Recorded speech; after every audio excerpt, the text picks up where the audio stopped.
All right, I got Rick Hahn here, White Sox general manager. Rick just got done with the press conference.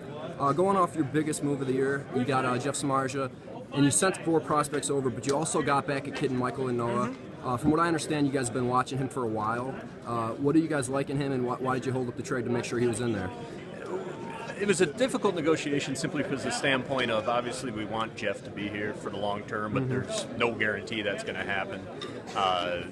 And they very much wanted Marcus as well as some of those other pieces that wound up being in that trade. So in order to get to the standpoint where we were comfortable giving up real prospects in exchange for someone who conceivably could be out the door in a year, we wanted to find another piece to make us feel a little bit better about the total return, especially if Jeff does in fact wind up elsewhere. And Noah was a kid, obviously he was a big bonus kid at age 16, I think the largest in the game at the time when he signed with Oakland. Had a little trouble adapting to the States, then had a Tommy John to slow him down, and never quite lived up to his potential as a starter with them. We see, and he spent the last year in A-ball for him down in Stockton working out of the pen, and our guys feel that he has a starter's mix in terms of having 4 different pitches, 3 of which are currently plus, but in the bullpen it has sort of shortened his responsibilities and what he's being asked of him. He's really flourished. So you probably see him long-term in the bullpen as they used him and as he had more success. There's a few things mechanically that still need to be ironed out, but you're talking about a young kid with a high-powered arm and a multi-pitch arsenal, so he was a good guy for us to get included. Well, obviously you got to give to get a guy like Samardzija, and you gave up Simeon, who had a role on the team, whether it had been at second base or at half the platoon at third. The biggest beneficiary from him leaving seems to be Saladino, who you touched on. How is his Tommy John recovery, and where does he factor on the 2015 squad? He's coming along well. He's the timeline at this point is that he should be able to be without restriction in spring training. Now, we're going to still want to take it slow because obviously it was a major surgery and it was just last August that he had it done. But every indication is that he should be able to break with a full season club, whether it's Chicago or Charlotte.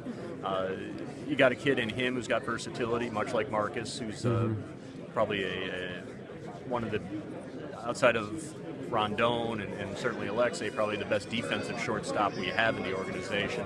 But also his ability to play second and third, and as I alluded to, could fit a role in terms of matching up against lefties and playing quality defense at 3 positions.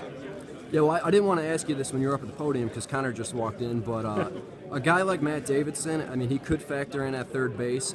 Is he a guy that you could consider as half of the platoon there, or do you want him getting everyday bats in Charlotte? It's a good question. I think, in fairness, we have to consider it because we're looking to win as many ball games as we can in 15, so let's go with the best group to do that.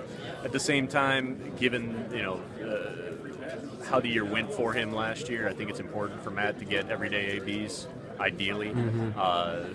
He's still a young kid, 23, 24, with a world of talent who really failed significantly for the first time in his career. And I'd like to get that taste out of his mouth, and that's certainly easier to do in Charlotte, to get him back to who he was, than it would be in Chicago, especially in a part-time role. So, yes, the short answer is we'd consider it, but ideally he's probably, for at least the early part of the season, getting regular reps in Charlotte. Sure, and then kind of switching gears, a lot of teams like the Yankees and the Cubs and the Rangers and the Rays, they kind of exploited, I'll say, the CBA and doubled down and absorbed the luxury tax penalty.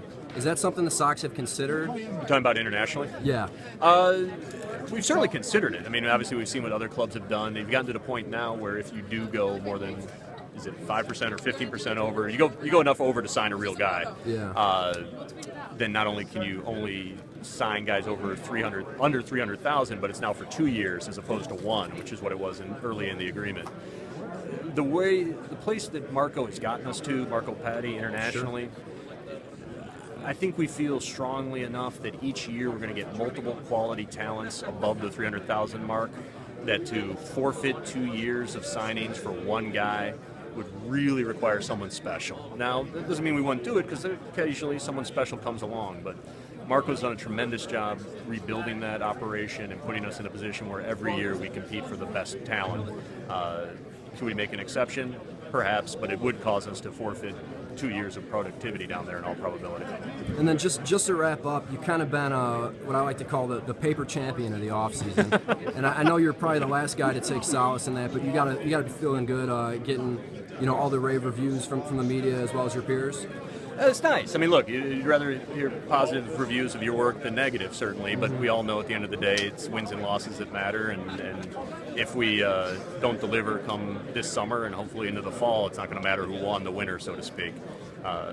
There's not a great track record over the last few years of the show called Winter Winner winding up in the postseason, but that's certainly no reason not to go out and intend to convert on your targets and get it done like we feel we have.